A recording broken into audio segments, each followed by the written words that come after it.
The Dark Tetrad is a cluster of 4 socially harmful and very dark personality traits that you can actually see littered throughout the Epstein scandal. And as somebody who has really tried to stay in my lane over the past few years with all of the chaos happening in the world, because I'm an expert at relationships and dating and the subconscious mind, this was something that veered into my lane very quickly when I saw how all of this grooming really took shape. So in today's video, I want to educate you so that you can be empowered to recognize very early on into getting to know somebody some of these very harmful personality traits that tend to overlap with a lot of what we see in the Epstein case. And my hope for you is that I will take you through these 4 traits, things that everybody should know. I hope that the one thing that comes from this entire scandal is that a lot of this information becomes super mainstream for people so that you know what to look out for, how these traits start to present themselves, and how to notice what types of scenarios you may even find when starting to get to know a new friend, or when you start to see somebody enter into your community, or perhaps on a first date, some of these things that you absolutely need to know, because if you don't,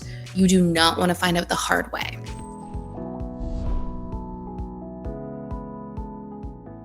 So one of the first of the 4 Dark Tetrad traits is narcissism. This is obviously something that is talked about everywhere, all over the internet, and you can have strong narcissistic traits without having full-blown narcissistic personality disorder. And to be honest, of the 4, this is kind of the least insidious. Ways that you'll catch narcissism early are that there's somebody who constantly needs admiration. Somebody who has strong narcissistic tendencies is going to be more entitled, constantly need to be the center of everything, and basically they tend to have low empathy when it costs them something or when they have to show up. And so 3 ways that you can catch this super early, especially if you're on a first date or starting to get to know somebody, are number 1, notice how this person responds when you are talking about you. So if it's your wins or your pain or something you are going through, does this person stay curious and ask further follow-up questions? Or do they keep redirecting things back towards themselves very quickly? Somebody who's higher on the narcissism scale as a trait will constantly redirect back towards themselves because they're literally assuming that all relationship dynamics should be centralized around them. A second way to catch this early is through micro disappointments. If you share a preference that is out of alignment with what they're intending, let's say you say, oh, I'd rather do coffee other than drinks on a first date, you're going to see that they sulk or they pressure you or they may even subtly punish you. And what they are basically punishing you for is for not attending to their needs and their preferences all the time. Because at the end of the day, somebody with a high degree of narcissism essentially expects everybody else to be the character in their story. And number 3, if you set any kind of boundary when you're getting to know somebody, and if you try to make somebody be accountable for something that they did, if you even say something like, oh, when you joked about XYZ, it didn't really land for me, and you're just trying to share what your boundaries are or something you need them to be accountable around, they are not going to take this well. They're going to become immediately defensive, dismissing, blame you, not honor your feelings or emotions around a situation. And so these are all really good ways to catch narcissism early on. And when you do, that will then allow you to make sure that you know who and what you're dealing with and set your boundaries accordingly. Number 2, Machiavellianism. This is, again, one of the less intense traits of the 4. And again, these are personality traits, not necessarily a personality diagnosis of any kind. But that's also where you want to be paying attention to these things, because things don't always fit into these neatly wrapped boxes of, okay, this personality disorder or this exact diagnosis. Again, a lot of things to do with the personality exist within a range or within a continuum. So you want to educate yourself on understanding these things really deeply. Machiavellianism, you can think of as being manipulation. Okay. It's this idea of like the ends justify the means. And what you're going to see with somebody who has a high degree of Machiavellianism as a part of their personality is that they are somebody who generally gets some sort of satisfaction from manipulating or taking advantage of other people. In fact, a lot of their tendencies will be to pair up in relationships or connections with the intent to manipulate or take advantage, okay? And usually Machiavellian individuals are very strategic. Some things you can catch really early on are, number 1, If somebody is sort of a chameleon, if somebody is constantly shifting from one thing to another, their identity changes around one person, they're very much playing to that person's needs and trying to be really like them to try to win them over. And with somebody else, they're acting totally differently, especially if you see somebody say, oh, this is my opinion here, and they state their opinion strongly. And then, an hour later, there was somebody else and they have a totally different opinion about something. That's a really heavy tell in a lot of ways. Now, of course, there can be other things that sponsor that.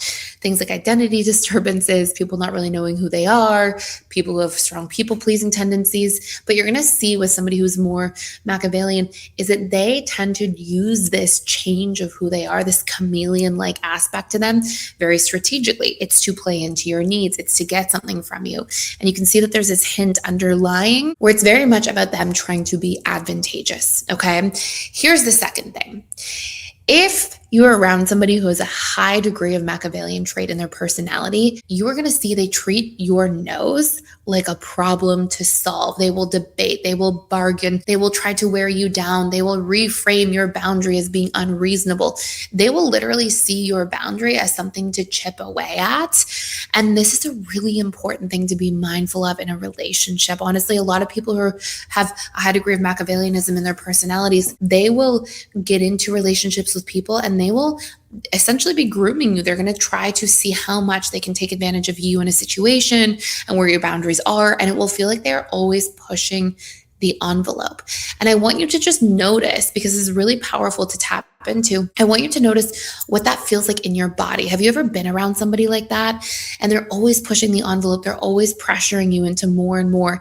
And just when you feel like you've reached your limit of what you can take or handle, they push you again and they push you again. And it's like they're always pushing you out of your comfort zone. I heard somebody recently on a podcast talk about how they felt like they were always being pushed to grow. But honestly, the way I heard it, it was as if they didn't realize that they were being pushed to violate their boundaries over and over and over again, which can be a really common theme that you'll see here. Number 3, Machiavellian people, they will use information as leverage. They will push for personal details very quickly from you, and then they will later use them to steer you. They will guilt you or persuade you. They'll know how to pull into your pain points. Let's say, for example, that you recently went through a hard time with your boss at work. They'll come to you and be like, oh my gosh, my boss at work is doing this and I need to borrow some money so I could leave this job. I can't handle this anymore. They'll literally try to tie their request to your pain points. And if you're paying very close attention, it will almost feel like the timing is just too synchronistic or too coincidental. And oftentimes it's because it actually is. I just want to jump in here and let you know that we are doing a 14-day free trial to the All Access Membership Pass at PDS, which means you get access to literally everything inside of the school. And this includes the 4 live webinars I do with our students every single week. And on top of that, you get access to all of our different courses. We have over 55 different courses on relationships, communication, boundaries, emotional mastery, guilt and shame, learning your needs, so many different facets that are really important to master our lives and feel really good about our lives going forward. And last but not least, there's a daily community event. We have trained facilitators and coaches who are in there doing that work, showing up to support you on your journey every single day. Please join me on the other side. Come check it out. See if it's a fit for you. I'd love to see you there. Go ahead and sign up by clicking the link in the description box below. Now we get into some of the darker traits here, okay? So we're not talking about somebody who's diagnosed clinically as a psychopath. We're talking about traits here. So there's a range, but this trait is psychopathy, okay? So the formal clinical diagnosis is antisocial personality disorder. It's the clinical term for psychopaths and sociopaths, but we're talking about like subclinical psychopathy as existing along a range, as personality traits often do. Here are some of the sort of overarching themes you're gonna see here. Number 1, low fear. Number 2, extremely low remorse or callousness. Number 3, the shallow affect. And this can kind of look like bold charm, but coldness. And this is where you're going to be able to start catching these things early, okay? First thing is first, look for whether or not this person has remorse. You can think of this as being a remorse reality test. You might ask this person about a past conflict that they endured or that they caused and try to look at whether or not they show genuine care or responsibility or empathy or regret. It could even be something like asking somebody about their past dating history. And if somebody's able to say like, yes, I made mistakes and I apologize for them, or yes, I was an imperfect partner and I feel badly, I tried to learn this and this, or yeah, we broke up, and maybe they even felt hurt by that person, but they're like, and I also had a part too, where somebody can actually recognize their part in things, where somebody can express remorse, care for somebody else, empathy for somebody else. Those are green flags. When there's a total lack of any of those things, it's all blame and it's, a lot of anger and bitterness and callousness, or even this sense of kind of laughing off what that person had to go through, even vengefulness. I mean, this will really bleed into our fourth trait in a moment, but a lot of these things are huge red flags to really pay attention to when it comes to seeking a healthy person. Number 2 is ethics friction. Okay. If somebody is dishonest frequently, like constantly, chronically lying to get perks, bragging about cheating the system or multiple systems, cheating other people, finding a way to win something at the expense of being a human being or humanity or being humane to other people. All of those things, like if it's easy in those types of situations, it's going to likely be easy with you too. And it's something you really want to pay attention to. And then number 3, if there's a sense where there is an emotional mismatch for human issues. Okay. So let's say, for example, that you're sick or you're stressed or you're hurt. Most people would end up being like, oh, are you okay? What do you need? What's going on for you? Are you feeling better? They would show this sense of care that's not performative, that's very much genuine. But somebody who has a high degree of psychopathy in their personality, they're going to become flat or irritated when you express your own pain, because they're actually seeing that as something taking away from their intentions, which is usually to manipulate or get something. And so anything that's causing them to get further away from that, they actually may express irritation. And again, callousness. I always say that if you looked at people with narcissism, Machiavellianism, and psychopathy and these traits, and you saw people in a doctor's office waiting room, let's say you're all in the waiting room and somebody's having a health concern, they fall on the ground, they can't breathe. The narcissist is going to be the one who kind of tries to go in there and save the day, but make it about them and be the hero so that they can say they were the hero, and they're going to sort of want that attention in the situation to play that role.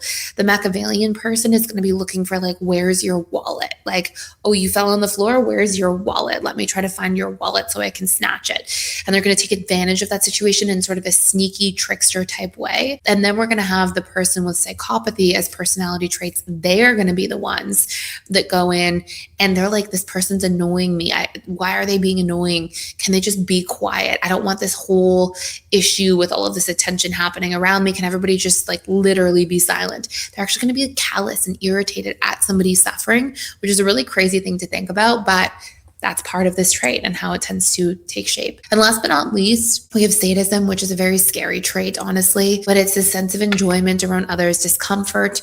It's cruelty for fun, and it's not to just take advantage. You can see some really early signs of this if we see like really cruel jokes, okay, or delight when somebody is in pain, even jokes or pranks that are like a little bit too dark, too quickly, but the person constantly repeats these jokes or wants to get into sort of this dark territory. Those can be signs. And generally we'll see that somebody who has these sadistic qualities are the type of individuals that will, unfortunately, it feels terrible even to just say this, but they'll kick people when they're down. Like if somebody's already having a hard time, they kind of like get attracted to that and want to go in and make their life harder.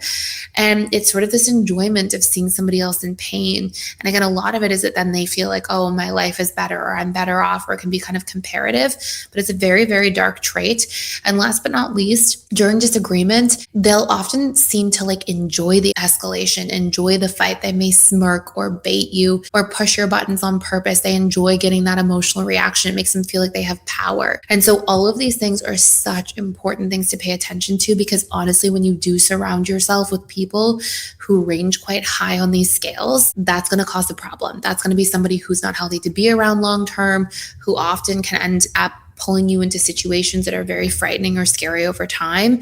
And you want to be paying attention to how being around people like this makes you feel in your body. What do you notice coming up? Do you feel anxiety all this time you spend around somebody? Do you feel distressed? Do you feel like you're walking on eggshells, or you're never really sure of their intentions? You frequently feel confused. If these are things you're feeling frequently, pay attention. Your body and your subconscious mind are telling you something. So I hope this was helpful for you today. I know that there's a lot of things going on in the world right now, and I hope this was helpful and supportive for you and just healing and understanding a little bit more in terms of your education about what goes on here.